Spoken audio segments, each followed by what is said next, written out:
Olá, olá, meus irmãos, a paz do Senhor Jesus, maravilha, nós voltarmos aqui para mais uma das nossas aulas, não é? Lembrando que hoje é dia 9 de outubro de 2024 e a nossa aula é a de número 209. Para nós, uma grande satisfação, não é? Podermos voltarmos aqui para mais uma aula e aí gozarmos, não é? Dessa comunhão com os irmãos, desse tempo precioso que Deus tem proporcionado para nós, de estarmos aqui durante esse tempo de uma hora, às vezes um pouquinho coisa mais, um pouquinho coisa menos, né? Mas de sempre às quartas-feiras, com raras exceções, nós podemos estar aqui juntamente com os irmãos. Uma bênção, não é? Nós podemos usufruir desse tempo de Deus aqui para as nossas vidas. Desde já dizer para os irmãos que se você puder e quiser, não é? Você pode se utilizar isso aí do aviãozinho para convidar outros irmãos que sejam seus contatos, para que estejam conosco também nesta aula, a de número 209, com o tema de perguntas escatológicas. Estar conosco, não é? Nestas aulas e aqui estar respondendo as dúvidas que os irmãos sempre nos enviam. É importante mencionar que as dúvidas que os irmãos colocam deixa eu posicionar aqui, as dúvidas que os irmãos colocam nos comentários das aulas, das próprias lives, nós salvamos elas e nós temos um temário onde é registrada cada uma das perguntas e essas são respondidas, né, conforme a sequência em que são feitas. Pois é isso. E se você desejar, tiver alguma dúvida, você pode mandar aqui para nós. Irmã Ivone, paz do Senhor. Irmã Ivone já está com a gente. Pastor Ciro, paz do Senhor, boa noite, conte a bênção. A paz do Senhor, Pastor Ex, tudo bem? Gostei da sua camisa, hein? Muito bonita. Olha aí, essa aqui foi um achado. Ó. Essa aqui foi um achado, que é um uniforme já antigo nosso de trabalho. E na mudança apareceu essa, tamanho GG, na medida. Bonito. Na medida. Eu ia colocar a minha parecida com a sua, aí a gente ia ficar muito o par de vasos, né? Amém. Olha aí, pastor Rivelino, paz do Senhor, boa noite, né? Ótima noite, com certeza. Noite de bênção e de aprendizado. Thalisson, café, com certeza sem açúcar. Não é? Sem açúcar. Sem açúcar, porque esse negócio de açúcar, meu Deus do céu. Se bem que eu andei ganhando aí também uns mate aí, rapaz, chimarrão. O pessoal do Sul quer me convencer a trocar o café sem açúcar pelo chimarrão. Vê se pode uma coisa dessa. Então, eu agora mesmo estava fazendo slide aqui para as aulas e aí eu estava tomando tererê. Tererê. Tá quente, né? Aí eu estava tomando tererê, que daí o tererê é gelado, né? Gelado, né? Tererê é mais no Paraguai, né? Mais ali para aquela região do Paraguai, mais adentro ali, o pessoal usa bastante. Mas a gente aqui também aproveita, né? Aqui a gente tem um fornecedor aqui que tem uma erva para o tererê que é muito boa, já com limão, era aromatizada, é uma benção.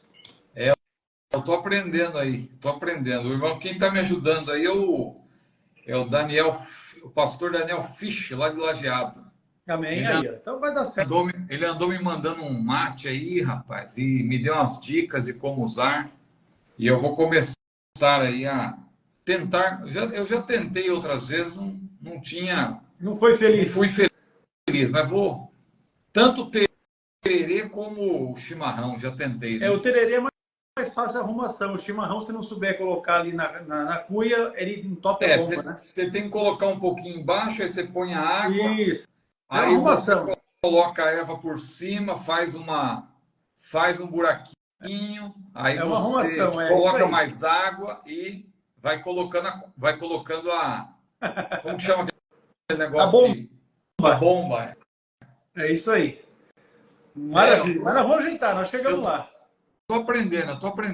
Maravilha. Olha, Pablo Almeida de Bacabal. Na próxima live eu já vou aparecer com uma cuia aqui. Amém. A hora que você for fazer, você avisa, que a gente combina. Eu ajeito aqui também. Maravilha. Pablo Almeida de Bacabal, no Maranhão, está com a gente. Ele está dizendo aqui que é da igreja do pastor Raposo, que é o presidente da convenção lá do estado. O Paulo, lá de Pernambuco. Paulo, esse daí do nosso. Está com a gente, seja bem-vindo, Deus abençoe. O Emerson Gregório, a paz do Senhor. O Rivelino já saudamos. seja muito bem-vindo, não é? Cada um dos irmãos, irmã Cleonice já está com a gente também, o Iago, paz do Senhor, Iago, a irmã Fátima também, a paz do Senhor, o Thaleson, boa noite, na paz do Senhor Jesus Cristo. A irmã Ivone não perde uma, né? A Ivone está com a gente sempre, irmã Ivone. Para aqueles que não sabem, ela é membro da nossa igreja aqui em Apucarana, congrega ali no setor do Parque Bela Vista. Seja bem-vindo também o Gessé Viana, paz do Senhor.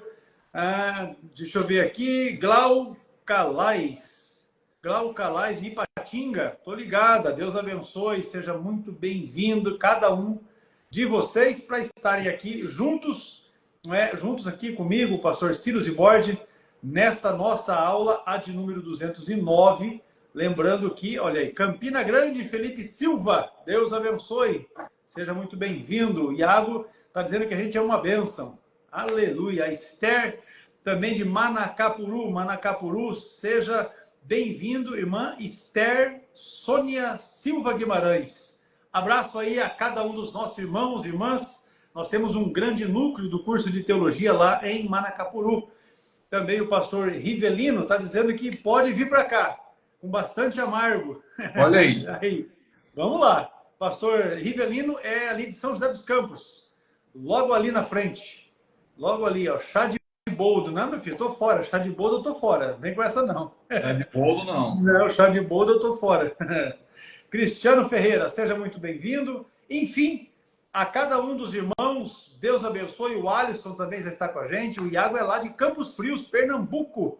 Olha aí que maravilha. Os irmãos pernambucanos com a gente. O Alisson é do Rio Grande do Norte, né? Seja bem-vindo para estar com a gente aqui. O Alisson, que é funcionário do CETAD, trabalha com a gente. Mora lá no Rio Grande do Norte, dirige uma igreja lá e também serve ao Senhor ao nosso lado. Olha aí, o Cristiano Ferreira também lá de Bacabal, igreja do pastor Raposo. Sejam bem-vindos. Manda um alô aqui para a nossa cidade, Bacabal. O povo de Bacabal, receba aí o nosso abraço fraternal. Glória a Deus. Que bênção. Enfim, irmãos, é uma satisfação. Urupê, São Paulo, Urupê. é o Joéder Torres. Olha aí que maravilha. Pois bem, dado aqui os cumprimentos iniciais, já passou-se 7 minutos do nosso tempo e nós vamos seguir aqui na nossa pauta, pastor. O tempo voa. Alguma observação que você queira fazer antes de iniciarmos? Não, só saudar, né? Saudar a todos. Com a gloriosa paz do Senhor, os irmãos que já entraram aí, por gentileza, convidem mais pessoas, cliquem no aviãozinho aí, no coraçãozinho para impulsionar a live. E vai ser um prazer, mais uma vez, participarmos desta aula, né, que nós chamamos, porque nós procuramos aí, com a graça de Deus, às vezes uma pergunta aparentemente simples, a gente acaba se alongando até um pouco mais, porque o nosso objetivo é, claro, explicar bem o assunto, né? Alguns assuntos são recorrentes nessa área escatológica, mas a gente sabe também que uma parte do nosso público é um público rotativo, né? E então a gente volta a explicar e pacientemente, porque a Bíblia também é um livro que o apóstolo Paulo mesmo dizia, né? Eu não me canso de vos escrever as mesmas coisas, porque é segurança para vós. Então, nós às vezes repetimos alguns assuntos, mas é com a intenção de ajudar os irmãos a fixarem bem a doutrina, porque muita coisa a gente sabe que nós fixamos à base de repetição, né? Repisando, repetindo, dando novas ênfases, mas para que nós possamos guardar tudo aquilo que nós temos aprendido. Maravilha. Vamos lá então, amados irmãos, aqui para a nossa primeira questão da pauta de hoje, é a respeito do Tribunal de Cristo. O Tribunal de Cristo ocorrerá nas nuvens ou já irá ocorrer no céu? É a pergunta que nós temos aqui, a primeira da pauta de hoje, lembrando que hoje é dia 9 de outubro de 2024, e esta é a aula de número 209 do CETAD. Então, pastor Ecos, antes de responder essa pergunta diretamente, eu acho importante nós também fazermos uma abordagem geral sobre o Tribunal de Cristo, que é o primeiro julgamento escatológico. A palavra de Deus nos apresenta pelo menos 7 julgamentos e 5 deles são escatológicos. Quando nós falamos de escatológicos, são eventos, são julgamentos que vão ocorrer a partir do arrebatamento da igreja. Porque o arrebatamento da igreja, nós temos repetido aqui várias vezes, que em termos de escatologia bíblica, é o evento desencadeador. Tudo a partir do arrebatamento se desenrola, se desenvolve na escatologia bíblica, porque o arrebatamento é o evento desencadeador. Então é claro que todos os julgamentos escatológicos, eles vão acontecer após o arrebatamento da igreja. Então, a Bíblia menciona pelo menos 5 julgamentos escatológicos e eles se distinguem porque irmãos de outras tradições dizem que tudo vai acontecer naquele dia, vai ser um julgamento só e Deus vai julgar tudo de uma vez só. Mas, quando nós olhamos atentamente para o texto sagrado, nós observamos que os julgamentos são diferentes por causa de alguns aspectos que os distinguem, pelo menos 5 aspectos. Por exemplo, os participantes, o local, o tempo, né, o momento do julgamento, os critérios, porque cada julgamento tem um critério, ou critérios diferentes, e o resultado. Veja que no caso do Tribunal de Cristo, por exemplo, não é um julgamento para efeito de condenação ou salvação. É um julgamento para efeito de galardão. É o julgamento da igreja. Paulo falou que todos haveremos, todos, ele se dirige à igreja, todos deveremos participar, todos haveremos de participar do tribunal ou comparecer ante o tribunal de Cristo. Ele falou isso pelo menos 2 vezes, citando de maneira textual tribunal de Cristo. E ele apresenta o ensino também em outras partes, sem mencionar esse termo. Por exemplo, em 1 Coríntios 3, versículos 11 a 15, ali Paulo trata justamente do tribunal de Cristo, quando ele fala das nossas obras, que são comparáveis a ouro, prata, pedras preciosas ou madeira, feno e palha. As obras comparáveis a ouro, prata e pedras preciosas são aquelas obras que nós fazemos com amor, com fidelidade, com humildade, que vão resistir ao fogo da presença de Deus. Agora, há obras que às vezes a pessoa faz para aparecer, faz por vaidade e exibicionismo. E esse tipo de obra não vai chegar ao ponto de fazer com que a pessoa perca a sua salvação, mas ela vai ter perda do que tange a galardão, porque as suas obras vão se queimar. Diz lá 1 Coríntios 3, 11 a 15, mas o tal, todavia, diz o texto, será salvo pelo fogo. Ali não é uma referência, claro, ao purgatório, mas é uma referência ao tribunal de Cristo, a esse julgamento, em que as nossas obras serão julgadas, nós, na verdade, seremos julgados com base nas nossas obras. Então, são pelo menos 5 julgamentos, não dá tempo de nós aqui falarmos de todos, mas só para citar, além do tribunal de Cristo, que é o primeiro após o arrebatamento, a Bíblia menciona o julgamento de Israel, o julgamento das nações, também conhecido como julgamento dos gentios, o julgamento de Satanás e suas hostes, e o trono branco, que é o juízo final. Agora, para responder a pergunta do nosso irmão, deixa-me citar pelo menos as características gerais do Tribunal de Cristo. Como eu falei, os aspectos que distinguem os julgamentos uns dos outros. Claro que o trono branco não pode ser o Tribunal de Cristo, porque o trono branco ele será realizado após o milênio, diz a Bíblia, e é o julgamento prioritariamente dos que morreram sem a salvação. Nós falamos disso até na semana passada.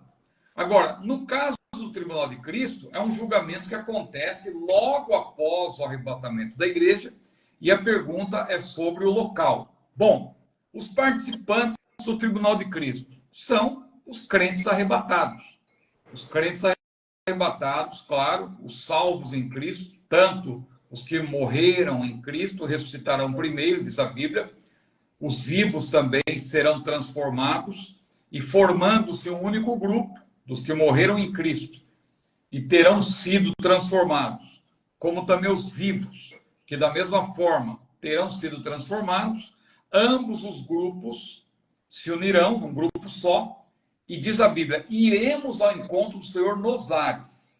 É o arrebatamento, é a nossa reunião com Ele. Então, esse julgamento, ele vai se dar em que momento? Os participantes são salvos. Então, esse é um aspecto que distingue, por exemplo, do juízo final, cujos participantes, na qualidade de réus, serão os ímpios. O momento é no momento em que a igreja for arrebatada, ainda nos ares, aí respondemos sobre o local, ainda nos ares, nesse encontro com o Senhor, porque, veja, Jesus, ele vai sair de onde ele está, no seu trono, e virá até as nuvens para recepcionar a igreja. E a Bíblia diz, iremos ao encontro do Senhor nos ares, e assim estaremos para sempre com o Senhor, e vamos entrar no céu. Agora, eu entendo que a igreja já entra no céu galardoada. Por quê? Porque Apocalipse capítulo 22, versículo 12, Jesus ali fala do arrebatamento. Embora o termo arrebatamento não esteja ali presente, mas naquele epílogo de Apocalipse, porque ao longo de Apocalipse nós não vemos uma menção direta ao arrebatamento. Mas naquele epílogo, numa palavra que é dirigida aos salvos, que têm tomado conhecimento do conteúdo de Apocalipse, o que Jesus diz ali para todos os salvos? Apocalipse 22 e 12. Eis que cedo venho, e o meu galardão está comigo. Veja, se Jesus vem e o galardão está com ele, ou virá com ele, podemos também literalmente ler assim no grego, eis que cedo venho e o meu galardão virá comigo para dar a cada um, virá para dar.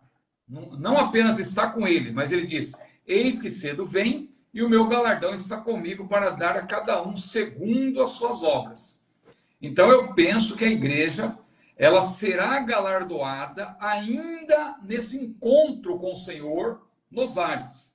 E quando ela entrar no céu, ela já entra galardoada. Então, respondendo à pergunta do nosso irmão, ele pergunta, o tribunal de Cristo ocorrerá nas nuvens ou já vai ocorrer no céu? Eu penso que a igreja já entra no céu galardoada, glorificada e galardoada. Porque a Bíblia menciona aqueles que vão estar diante do Senhor já com as suas vestes brancas, que isso fala de galardão. E, inclusive, os mártires do período tribulacional, quando eles são mencionados na presença de Deus, porque no capítulo 6, eles estão embaixo do altar, porque eles ainda estão na condição, no estado intermediário. Quando você vai para o capítulo 7, a Bíblia já menciona os mártires, que ali é uma revelação parentética, e naquela revelação parentética se nos apresenta já o estado dos mártires quando eles estiverem glorificados, como a igreja. E aí eles já aparecem com vestes brancas, palmas em suas mãos e tal, porque eles já estão galardoados. Então, quem está na presença de Deus, de fato, e não no estado intermediário, já está galardoado, já está com o galardão. Então, a igreja, quando ela ingressar, de fato, lá no céu, onde ocorrerão as bodas do Cordeiro, ela já estará galardoada. Então, respondendo à pergunta, eu penso, embora não haja assim, um texto que diga de maneira detalhada, né? Porque às vezes a pessoa quer um texto assim, eis que o tribunal de Cristo ocorrerá nas nuvens, ou eis que ocorrerá no céu. Não temos, mas como a Bíblia é análoga, a Bíblia explica a própria Bíblia, Eu penso que essa referência em que Jesus diz: eis que cedo venho, o meu galardão está comigo para dar a cada um segundo a sua obra, e visto que Jesus vai sair do seu trono para recepcionar a sua igreja ainda nos ares, então eu penso que a igreja já é galardoada nesse encontro, e quando ela entra no céu, quando a gente fala de céu, lá onde está o trono de Deus, de fato, não é? Aí a igreja já entra ali galardoada. Maravilha! Então o Tribunal de Cristo vai ocorrer no céu. A próxima questão, pastor, a segunda da nossa pauta de hoje, diz respeito aos israelitas, e a pergunta é essa: somente os israelitas vão permanecer no milênio? Então, o milênio, ele terá, nós temos já explicado isso aqui também, o milênio terá dois grupos distintos de participantes.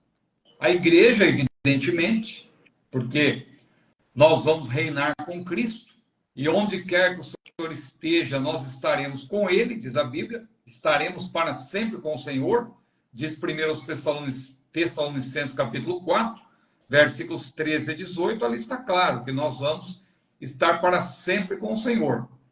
Então, partindo dessa premissa de que onde o Senhor estiver, estaremos com Ele, a igreja, claro, glorificada, estará presente no milênio. Mas a Bíblia também diz que no milênio haverá povos naturais. Por que nós sabemos que haverá povos naturais? Porque a Bíblia menciona longevidade, a Bíblia menciona animais, a Bíblia menciona morte no milênio, vai haver morte no milênio, não é?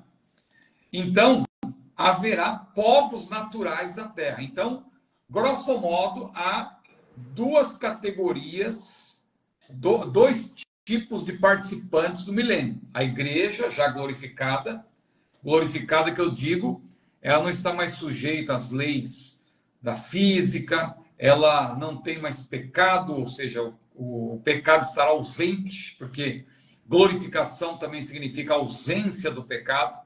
Hoje o pecado habita em nós. Ele não tem domínio sobre aquele que é fiel a Deus. Como Paulo disse, o pecado não terá domínio sobre vós, mas nós somos sujeitos ao pecado, nós temos a natureza adâmica, a natureza caída. Entretanto, após o arrebatamento, nós já teremos sido, então, glorificados, mas participaremos do milênio. Mas, irmão Ciro, como? Eu não consigo entender. A igreja vai estar glorificada e vai ter povos naturais? Como que isso é possível? É possível a igreja morrer, o crente, que é parte da igreja glorificada, morrer? Não, é impossível, porque já estará glorificado. Ah, mas e como que vai interagir, então, com as pessoas que são mortais? Como que os salvos, que vão ser revestidos da imortalidade e da incorruptibilidade, como diz Paulo em 1 Coríntios 15, 50 a 55, vão interagir com as pessoas que estão ainda em corpos naturais? A Bíblia não descreve como isso ocorrerá. Pelo contrário, a Bíblia diz em Romanos 8, versículo 18, que as aflições desse tempo presente não são para comparar com a glória que em nós ainda há de ser revelada. Então, isso tudo se nos revelará, não é? No futuro. Todavia, repito, como a palavra de Deus é análoga, a Bíblia é análoga, nós temos algumas dicas, por assim dizer, porque teremos um corpo semelhante ao de Jesus. Paulo falou, Filipenses capítulo 3, versículos 20 e 21. A nossa cidade está no céu, donde também esperamos o Senhor, o Salvador Jesus Cristo, que transformará o nosso corpo abatido em um corpo glorioso semelhante ao seu. Então, se o nosso corpo será semelhante ao de Jesus, o que Jesus fez após a ressurreição? Ele não estava mais sujeito às leis da física, ele entrava em lugares em que as portas estavam fechadas, ele aparecia num lugar, dali a pouco ele desaparecia e já aparecia em outro. Este é Jesus no seu corpo ressurreto. Da mesma forma, nós teremos um corpo semelhante ao de Jesus. Jesus não precisava comer, mas ele comeu. Por que ele comeu? Para demonstrar que era ele mesmo. Então isso não tinha efeito nenhum, ele não precisava, não tinha necessidade de comer, mas ele comeu. Ele também podia se dar a conhecer ou não. Quando ele andou lado a lado com aqueles discípulos a caminho de Emaús, em determinado momento ele andou ali e eles não o reconheceram. Depois não perceberam. Né? Então, eu penso que nós, querendo Deus que haja essa interação, não haverá nenhuma dificuldade para que isso aconteça. O fato é que haverá esses dois grupos. Agora, o irmão pergunta sobre os israelitas, é importante dizer, porque quanto aos grupos naturais, aí sim haverá, claro, um privilégio, vamos dizer assim, para os israelitas, porque o milênio, na verdade, acontece justamente para cumprimento das alianças que Deus estabeleceu com o seu povo, Israel, no passado. Alianças que não foram revogadas. Tanto a aliança abraâmica, que está lá em Gênesis 12, 13, 15, 17, que dizem respeito à terra, descendência e bênção. Essa aliança abraâmica, ela é repetida. Os termos dela, as promessas relacionadas com ela, são repetidas em outras alianças, que eu prefiro até chamar de subalianças, porque elas têm um destaque para os termos da aliança abraâmica. Então, por exemplo, a chamada aliança palestiniana, ou aliança da terra, que está lá em Deuteronômio 30. É um aspecto da aliança abraâmica. A aliança do trono, que está lá em 2 Samuel, que também pode ser chamada de aliança davídica, que tem a ver com a descendência, mas aí você tem um enfoque diferenciado, porque além de ser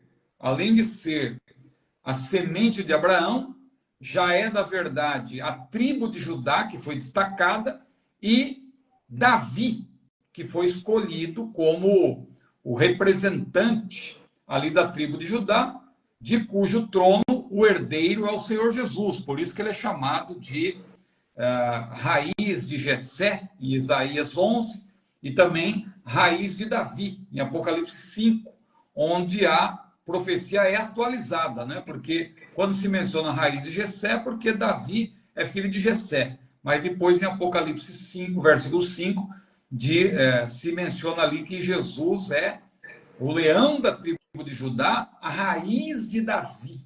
Então, tudo está relacionado. Eu estava mencionando a aliança da terra, que é a palestiniana, depois vem a aliança do trono, que é a aliança davídica, e lá em Jeremias 31, nós temos a chamada nova aliança, que enfatiza mais precisamente a bênção, tudo aquilo que Deus tinha prometido para Abraão: terra, descendência e bênção. Claro que tem a sua aplicação espiritual também para a igreja ela também faz parte da bênção de Abraão, mas isso não anula, isso não revoga o que Deus prometeu para Abraão do ponto de vista literal. Israel vai ocupar a terra, de fato, que Deus prometeu, que vai do Egito atual até o Iraque. Então, do Egito atual até o Iraque, Israel nunca ocupou essa terra prometida, essa Canaã, como se diz, só ocupou uma parte e hoje continua ocupando somente uma parte, mas no milênio vai ocupar toda a terra. Alguém diz que no período de Salomão, alguém chama até de Império Salomônico, porque ele, de fato, ele reinou ali e teve muitos parceiros de outros países ali, de outras nações, mas Israel não ocupou de fato todo o território. Ele tinha aliança com outras nações, mas ele não ocupava de fato aquelas terras. Isso só vai acontecer no milênio. Por que eu estou dizendo isso? Porque Israel no milênio vai ter um papel preponderante, vai ser um protagonista no milênio quanto aos povos naturais. E os povos naturais vão participar também. Claro, haverá muitos povos. A Bíblia menciona, no caso de Israel, começa com o remanescente israelita, que vai se converter a Cristo dentro do período tribulacional, e Deus vai preservar esse grupo remanescente, conforme Apocalipse 12, nós vemos ali a mulher vestida do sol, que é Israel, e ali se menciona que o resto da semente, ou o remanescente, que é um grupo pequeno, claro, em consideração ao grande grupo, e esse grupo de israelitas vai ingressar no milênio, juntamente com as nações que forem poupadas no chamado julgamento das nações, que é mencionado em Mateus 25, 31 a 46. Então, são esses grupos de povos naturais que vão povoar o milênio. E Israel, claro, vai ser protagonista, porque Deus vai cumprir tudo que está na aliança abraâmica e nas subalianças que eu mencionei. Então, quem lê Ezequiel capítulos 40 a 48, ou se começar antes até no capítulo 37, ali está prevista a restauração nacional e espiritual de Israel. Depois, os capítulos 38 e 39, tem aquele parêntese ali para explicar como vai ser o levante de Gog, da terra de Magog, e seus confederados contra Israel. Mas a partir do capítulo 48, ou melhor, a partir do capítulo 40, você já tem a descrição de Israel dentro do milênio. O templo que será erguido, que é um templo cujas dimensões e cujas características são completamente diferentes do templo de Salomão, é um novo templo. Há teólogos que tentam espiritualizar aquilo ali, porque é a linha de interpretação deles. Eles tentam espiritualizar tudo, mas nós não temos permissão para espiritualizar a bel prazer qualquer passagem da Bíblia. Não é porque nós não compreendemos, não é porque é de difícil compreensão, porque ali se menciona, inclusive, a retomada até de sacrifícios. Claro que nós sabemos que os sacrifícios ali, eles vão ser retomados num sentido memorial, como é o caso até da ceia do Senhor hoje. Nós participamos da ceia em memória da obra que Jesus realizou. É claro que não vai haver um retorno aos tempos veterotestamentários, mas vai haver ali, durante o milênio, o Senhor vai fazer com que haja dentro de Jerusalém, que vai ser um território, claro, ampliado também. A Jerusalém do milênio não é a mesma Jerusalém de hoje. É um território ampliado. Ali vai haver uma revitalização de toda aquela área. O Mar Morto, ele não vai ser mais morto, não é? A região do Arabá, ali em torno do Mar Morto, a Bíblia diz que vai ser toda revitalizada aquela área. Hoje tem lá os bolanes, que o pessoal diz que a profecia já está se cumprindo, mas aquilo é apenas uma amostra do que vai acontecer, porque no milênio, aquela área toda vai ser uma floresta, vai haver abundância ali de vegetação, de animais, fauna e flora, né? E o mar também, o Mar Morto vai ter peixes, e toda aquela área vai ser revitalizada.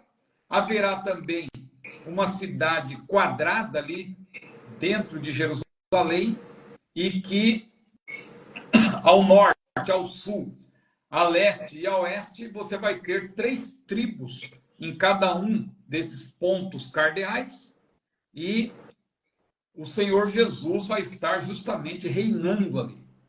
É algo difícil de nós defendermos. Alguém acha que isso é impossível acontecer, mas nós não temos permissão para espiritualizar o que a Bíblia descreve como literal. Então, aí nós vemos a preponderância de Israel, e a Bíblia diz que de Sião partirá a lei, porque e toda a terra se encherá do conhecimento do Senhor, porque só no milênio é que o Senhor vai cumprir o que Deus tinha, o acordo que Deus tinha feito com Israel, e Israel falhou, que era o acordo, o pacto de Israel ser um reino sacerdotal, como está lá em Êxodo capítulo 19, versículo 6. Isso vai acontecer no milênio. Maravilha, tá esclarecido. Só dizer aqui para o irmão Júnior, deixa eu pegar aqui, Júnior _ 4175. Eu já tomei registro aqui da sua questão, tá joia? Para que possa ser respondido em uma outra live. Eu vi que o irmão já repetiu a questão, mas Israel vai tomar conhecimento do anticristo logo no começo do período tribulacional. Daniel 9 diz que ele vai, inclusive, o anticristo vai fazer um acordo, não é?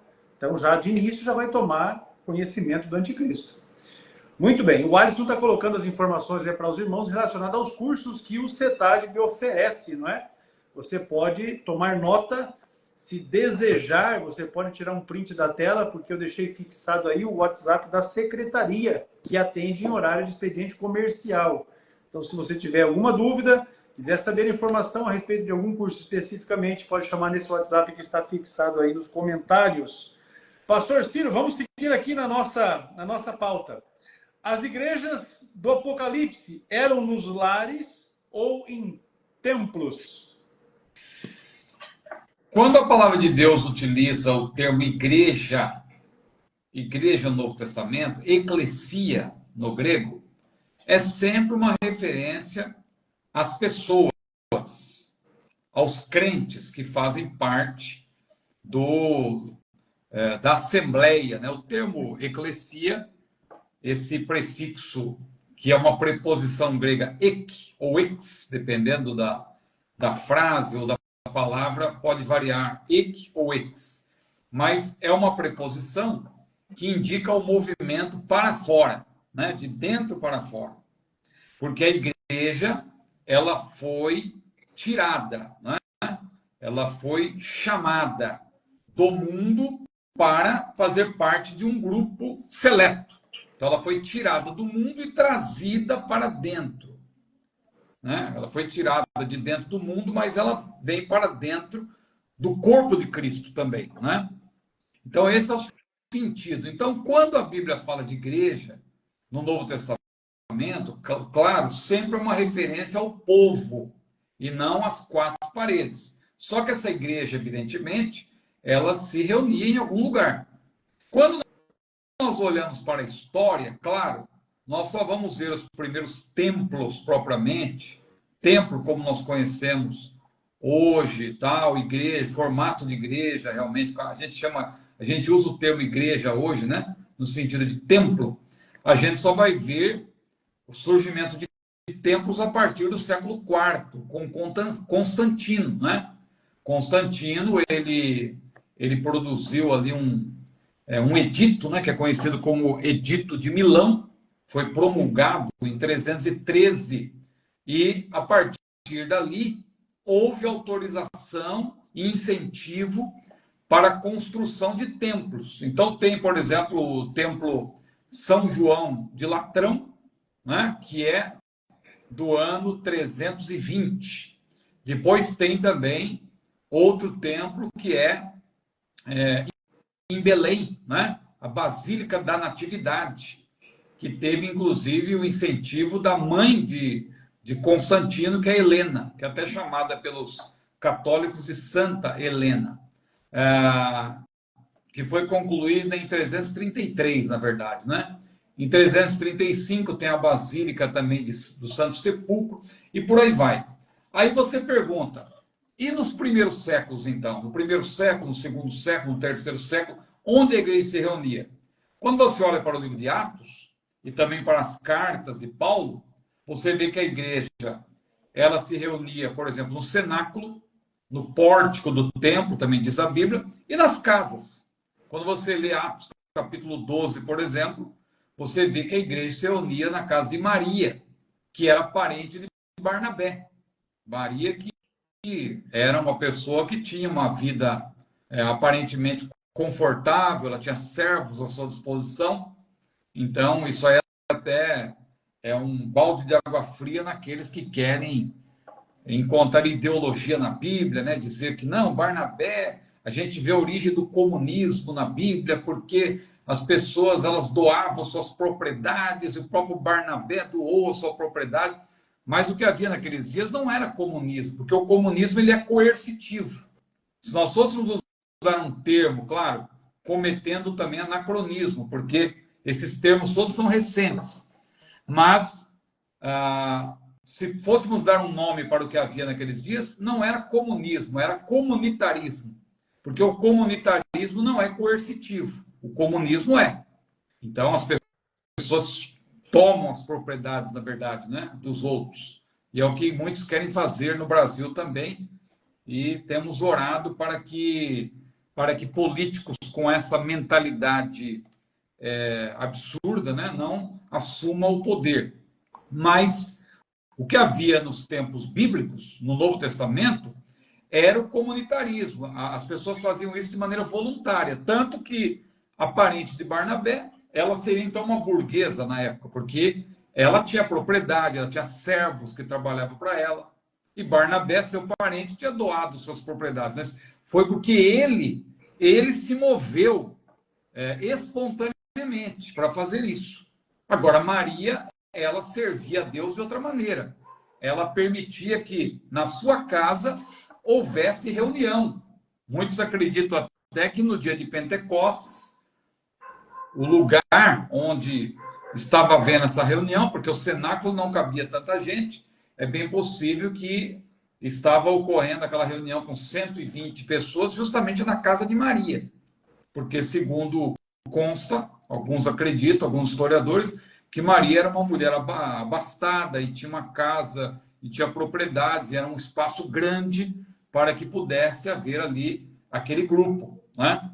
Então, a igreja se reunia nas casas. A gente lê, por exemplo, em Atos 1 e 14, primeiro, a menção de que os apóstolos se reuniam no cenáculo, mas o cenáculo não cabia tanta gente. Para um grupo pequeno, tudo bem. Mas depois, quando você lê Romanos 16, versículo 5, a gente poderia até ler, por gentileza, se o senhor puder. Claro. Romanos 16, versículo 5 e 1 Coríntios 16, versículo 19, consta que a igreja se reunia nas casas. Então, antes do senhor ler, só para retomar aqui a questão. O irmão perguntou sobre as igrejas do Apocalipse. Eu estou fazendo uma menção geral, porque não havia templos naquela época. Os templos, na verdade, eles começaram a ser erigidos a partir do século IV. Mas já havia locais em que o Senhor Jesus, por exemplo, ordenou que a Páscoa fosse celebrada no cenáculo. Então, não havia problema em estar num lugar que não fossem casas. Porque hoje em dia tem aqueles grupos que dizem que não precisa de templo, nós nos reunimos. Sim, o templo é importante para reunir uma quantidade maior de pessoas. Não que nós sejamos contra os cultos nos lares. Esses também são importantes. A Assembleia de Deus, ela começou, inclusive, nos lares. Muitos cultos nos lares eu acho importante. A gente só tem que tomar cuidado com esses movimentos que, além do culto nos lares, tem um pacote herético, né, que acompanha o movimento, né? Que são aí esses movimentos celulares, né?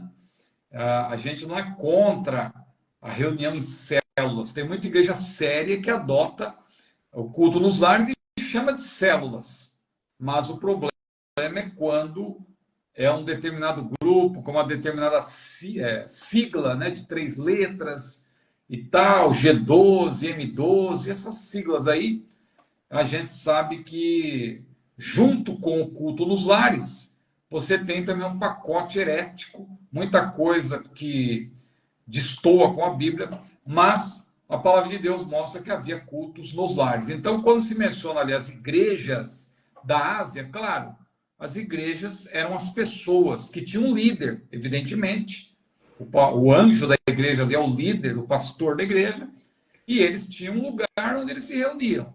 Ou numa casa grande, ou, às vezes, ao ar livre era mais difícil, porque havia perseguição, né? Inclusive até o século IV houve perseguição. Essa perseguição cessou justamente quando Constantino ele permitiu, né, que houvesse liberdade total de culto, porque o próprio Constantino, que não era nem um santo, mas ele se converteu, entre aspas, né, ao cristianismo, juntamente com a sua mãe também, e a partir dali ele ele viria tornar o cristianismo a religião oficial do Império Romano. E aí, claro, a partir dali, começou-se a construir templos. Mas antes havia perseguição, por isso que os crentes não construíam locais. Paulo se valia das sinagogas, né, para pregar, para ter um primeiro contato com seus compatriotas, mas depois, quando a igreja ia crescendo, claro, isso era feito nas casas. Quando Paulo fala publicamente nas casas, porque em alguns momentos ele, claro, pregava ao ar livre, em lugares abertos. E também ele pregava nas casas, as reuniões de ensino certamente eram nas casas. Por gentileza, pastor Alex, Romanos 16, 5 e 1 Coríntios 16, versículo 19. Saudai também a igreja que está em sua casa. Saudai a Epêneto, meu amado, que é as primícias da Ásia em Cristo. Então, essa leitura de Romanos 16 e o versículo 5. Sim. Agora, 1 Coríntios, capítulo 16 e o verso... Vamos aqui. 19. As igrejas da Ásia vos saúdam. Saúdam-vos afetuosamente no Senhor Áquila e Prisca, com a igreja que está em sua casa. Então, a igreja que está em sua casa. Então, as igrejas se reuniam nas casas. Então, isso é importante observar, porque os templos, eles surgem depois, mas não é porque isso é uma inovação e tal, porque foi a igreja católica, como alguém diz, é porque, na verdade, começou a haver liberdade liberdade de crença, né, para os cristãos, no caso. Porque os cristãos até então eram perseguidos. Houve muitas perseguições à igreja no primeiro século, no segundo século, no terceiro século. Só no quarto século que as perseguições elas terminaram praticamente, né? E aí então, com essa cessação da perseguição, pôde-se levantar ou erigir templos para que os cristãos, lugares maiores, né, para que os cristãos pudessem se reunir. Maravilha, meu pastor. Está esclarecido essa questão aí. A próxima questão que temos na nossa pauta diz respeito à grande tribulação. Qual é a base que alguns líderes usam para defender a ideia de que a igreja passará pela grande tribulação? Bom, em primeiro lugar, eles não fazem distinção entre o arrebatamento e a descida de Jesus à terra. Para eles é uma coisa só, né? Então, nós até já fizemos aqui alguns gracejos dizendo que a teoria deles é parecida com a teoria do elevador, como se fosse, né, chamada teoria do elevador ou do ioiô, né? Porque não tem como a igreja ir para o céu no pós-tribulacionismo. Porque se o arrebatamento e a descida de Jesus à terra é o mesmo evento, e a Bíblia diz que nós iremos ao encontro do Senhor nos ares, qual é o sentido? Por que nós iremos ao encontro do Senhor nos ares? Aí eles dizem, não, mas Jesus está... mas Jesus está descendo, eles dizem. Então, se Jesus está descendo, a igreja encontra com Jesus e já desce com ele. Então, isso aí não tem muito sentido, biblicamente falando, porque a palavra de Deus é clara ao dizer que a nossa cidade está no céu. Nós vamos entrar no céu. As bodas do Cordeiro no céu. João viu a igreja no céu.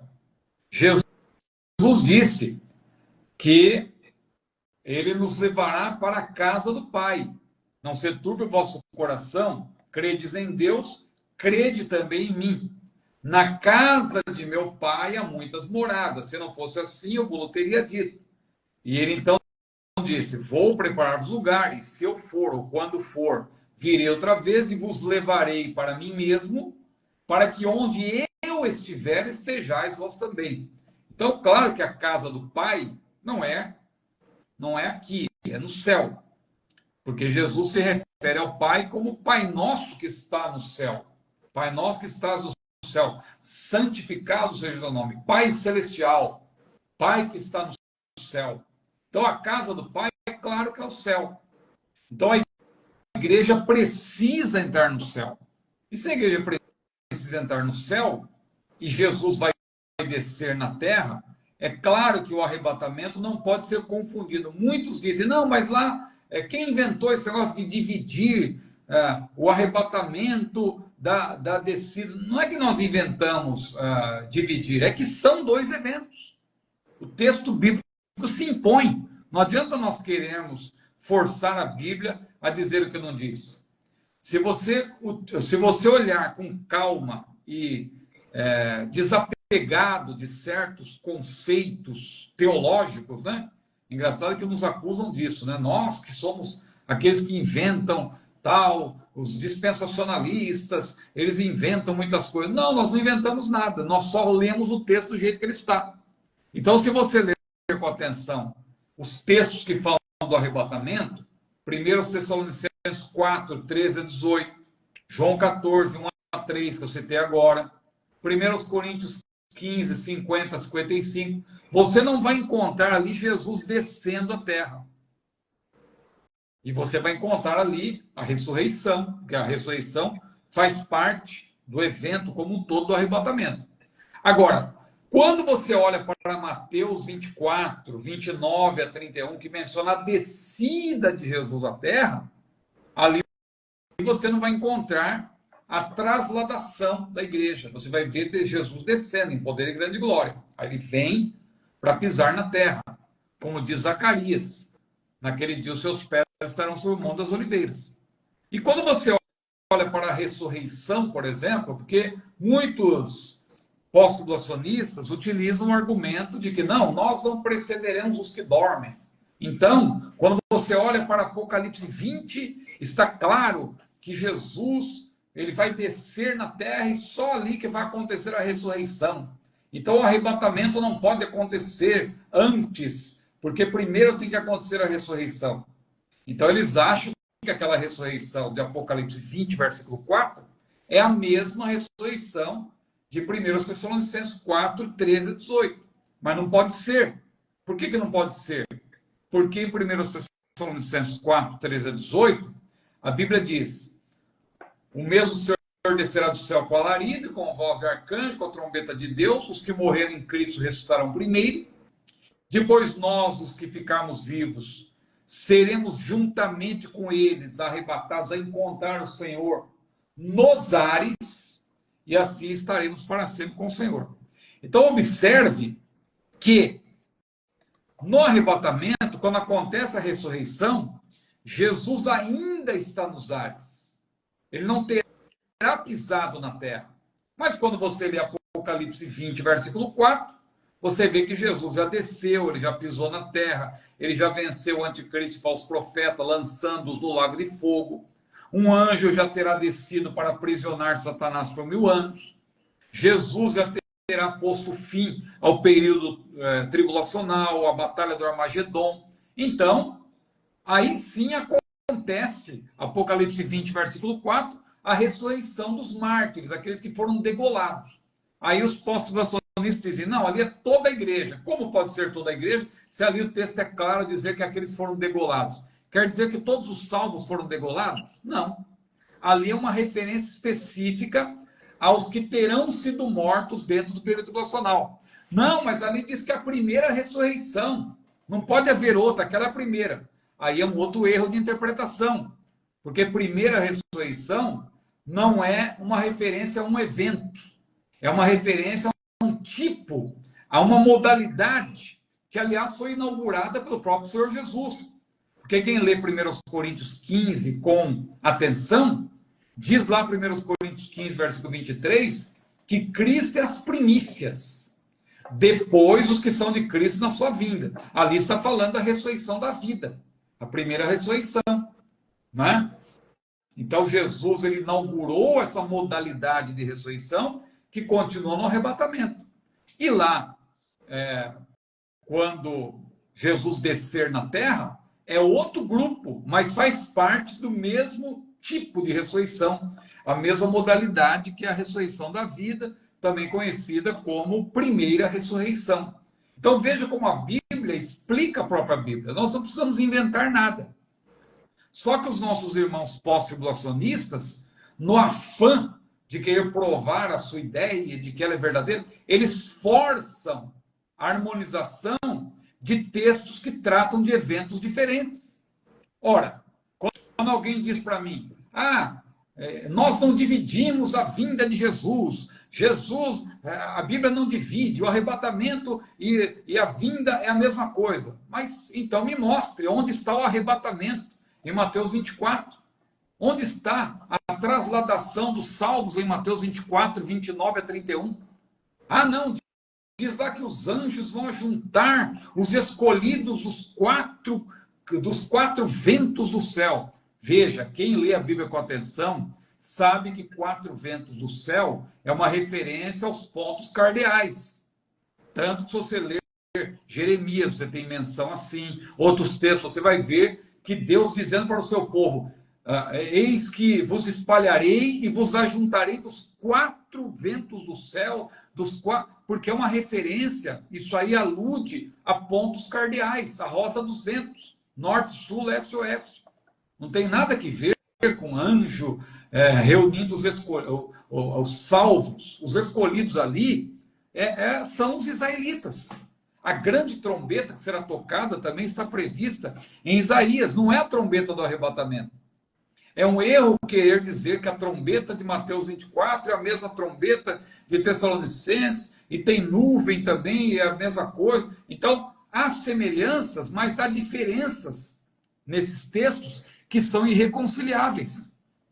Então, respondendo à pergunta do nosso irmão, a base principal deles é esta, de confundir, de forçar a harmonização de textos que tratam de assuntos completamente diferentes. E aí, eles também confundem, por exemplo, nós temos que passar pelas tribulações, quem somos nós? Todos os salvos, os crentes de hoje são covardes, que crentes covardes que não querem passar por tribulação. Os irmãos lá na janela 10:40, estão sofrendo. E no primeiro século a igreja sofreu. E por que nós não queremos sofrer? Veja, quem pensa assim está confundindo as tribulações pelas quais a igreja sempre passou com o período tribulacional. Né? Então, dizer que existe, exatamente, irmão, dizer que existe arrebatamento 24 é o mesmo que dizer que existe arrependimento. Arrebatamento em Apocalipse 19. Pois é, Apocalipse 19 também não trata do arrebatamento, porque Jesus está descendo ali, né? A igreja já desce com ele. Então, nós não podemos confundir os textos. O texto que fala do arrebatamento e o texto que fala da descida de Jesus à terra. Maravilha, meu pastor. Olha só como é que vai esclarecendo as coisas, né? E os irmãos estão participando ali. Maravilha, é bênção. Vamos para essa última, que tem relação também com o arrebatamento, tem relação também com o milênio, não é? Vamos lá. Aliás, haverá uma ressurreição no fim da grande tribulação e outra no fim do milênio? Não, haverá uma ressurreição após a grande tribulação, que eu acabei mencionando agora há pouco, e haverá uma ressurreição após o milênio, né? Não no fim, mas após. Porque a ressurreição que está lá em Apocalipse 20, versículo 4, é a ressurreição que faz parte da ressurreição da vida, né? A primeira ressurreição, que é após a grande tribulação. Eu digo após porque Jesus já terá descido, Jesus já terá aprisionado, já terá jogado, lançado, né, no lago de fogo o anticristo e falso profeta, já terá posto termo à batalha do Armagedon, Satanás já terá sido preso por 1000 anos. Só depois de tudo isso é que ocorre a ressurreição, chamada de primeira ressurreição. E depois diz que os outros mortos não reviveram até que passaram os 1000 anos. Então, após o milênio, você tem outra ressurreição, que é a ressurreição da condenação, é a segunda ressurreição. Então, faz parte da primeira ressurreição todos aqueles que forem salvos. Então, no arrebatamento, a Bíblia menciona as duas testemunhas que vão morrer dentro do período tribulacional e vão ressuscitar. Possivelmente, os 144 mil, né, se eles não ressuscitarem lá como os mártires em Apocalipse 20, existe aí uma margem para nós pensarmos também que eles poderão ressuscitar antes, dentro do próprio período tribulacional, numa excepcionalidade, assim como é o caso das duas testemunhas. Então, e haverá, então, em Apocalipse 20, versículo 4, aí sim, a ressurreição, a primeira ressurreição, dentro da primeira ressurreição ainda, ocorre, então, depois do período tribulacional, essa ressurreição. E a outra, depois do milênio, aí já para o juízo final, que é a ressurreição da condenação. Tá certo, pastor Alex? Eu creio que é isso que nós podemos dizer, que está lá em Apocalipse 20, versículos 4 a 6. Certíssimo. É isso aí. Da nossa pauta de hoje ficou uma questão para a próxima, não é? Para a próxima. E aí, essa questão diz o seguinte: sobre Apocalipse 11, capítulo 11, verso 9, podemos afirmar que Deus tomou a arca para si? Essa questão será a primeira da próxima aula, a de número 210, na próxima quarta-feira, e nós vamos acrescentar as demais que estão na sequência do nosso temário. Eu quero aqui franquear a oportunidade ao pastor Ciro para que possa fazer as suas considerações finais. O povo está falando sobre o arrebatamento, né? Isso. Maravilha. É isso aí, pastor. Então, queremos agradecer a todos aí pela atenção, pela audiência, né? Os irmãos que vieram participar. Eu sei que a concorrência é grande, né? Temos lives aí para todos os gostos, mas os irmãos que vêm aqui é porque realmente gostam da palavra de Deus. E nós, então, ficamos muito felizes com a presença de todos, e eu quero agradecer ao pastor Hércules, ao CETADB, pela oportunidade de poder participar de mais esta importante aula do nosso CETADB, aula de número 209.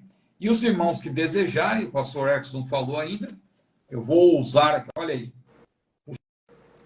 sacamos junto, hein? Só que o seu é a edição mais recente, né? Olha o meu ainda é a primeira edição, não tem aqui a marcação. O meu tem essa faixinha vermelha aqui, ó, que é uma edição mais recente, mas ainda temos a outra edição que está sendo ainda oferecida aos irmãos. Olha aí, ó, os telefones, os irmãos que desejarem. Isso não é apenas um livro, é um curso. Então, é um curso. É um curso com prova, com certificado. E os irmãos ficam com esse livro aí, que é um livro que responde a 101 perguntas escatológicas. O nome do curso é Perguntas Escatológicas, porque nós elaboramos com base nessas perguntas que os irmãos nos mandam. Essas perguntas que respondemos hoje, por exemplo, todas elas estão, de alguma maneira, contempladas nesse curso. Porque nós recebemos aqui, claro, mais de 1000 perguntas já diferentes na área escatológica, mas quando nós preparamos esse material, claro, nós fizemos nós reduzimos, né? Foi feito um apanhado, algumas porque havia questões que eram parecidas. Né? Juntamos perguntas e assuntos parecidos para podermos, então, elaborar esse material de maneira didática, numa metodologia, vamos dizer assim, em que se passa do fácil para o difícil. E aí, primeiro, nós fazemos, claro, uma abordagem panorâmica da escatologia. Depois, nós falamos sobre o sermão profético de Jesus. E aí, nós começamos a falar dos eventos de maneira geral, o arrebatamento, e as ressurreições, e o tribunal de Cristo, e a grande tribulação, e as bodas do Cordeiro, o milênio, e o estado eterno. Tudo isso de uma maneira didática. E nós ficamos felizes quando vemos que há irmãos que estão, na verdade, gostando e fazendo curso e entendendo, né? Então, nós queremos agradecer os irmãos pela atenção e incentivar os irmãos a fazer o curso. Aí estão os telefones para os irmãos solicitarem o nosso curso Perguntas Escatológicas, curso do CETADB, né? Então, nós vestimos essa camisa aqui, ó, CETADB Teologia. Olha aí, ó. Os jogadores de futebol beijam aqui, ó. Então, a gente tem mais orgulho ainda, né? Porque esse time nunca perde. Esse está sempre na vitória. Esse time é campeão. E o CETADB, os irmãos sabem que é o curso, é o centro educacional teológico que mais cresce no Brasil. E agora, com uma nova sede, né, pastor Arcos? Com certeza. Rapaz, já vai fazer um mês, né? Olha, já está fazendo um mês que nós mudamos para a nossa sede nova ali. Está próximo aqui. Está próximo. Eu estou aqui no estúdio, que ainda é onde nós estávamos antes com a escola, mas é bem próximo daqui, coisa de 200 metros. Está bem fácil.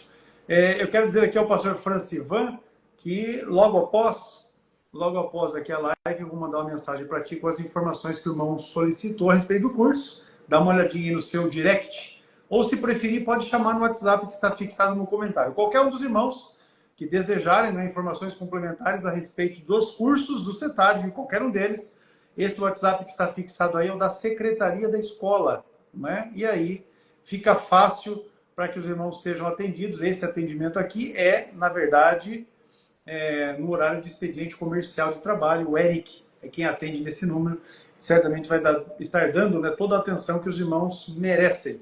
Eu quero aqui, pastor Ciro, agradecer mais uma vez, não é, a sua estada com a gente, a sua presença em mais esta aula de número 209, e a cada um dos irmãos, irmãs, pastores, obreiros, que estão aí interessados em crescer na graça e no conhecimento de nosso Senhor e Salvador Jesus Cristo. A cada um de vocês, nossa saudação muito especial. Aqueles que chegaram desde o início, aqueles que vieram, né, já no finalzinho. Eu vi que o pastor Marcos Dantas, lá do Amazonas, chegou já no finalzinho, no apagar das luzes, mas ainda assim, seja bem-vindo. Pastor Marcos Dantas, estou devendo uma visita a ele. Quero me organizar para, na minha próxima ida ao Amazonas, poder chegar lá, visitar, não é? Pastor Marcos Dantas, assim como já fizemos outras tantas vezes, não é? Quando ele estava servindo a Deus na igreja lá em Juntaí. Mas não vai faltar oportunidade, com certeza. Pastor Ciro, mais uma vez um abraço, saudação aí para sua casa, sua família. Que Deus continue abençoando grandemente a cada um dos irmãos em Cristo Jesus. A paz do Senhor a todos e até a próxima quarta-feira, em nome de Jesus.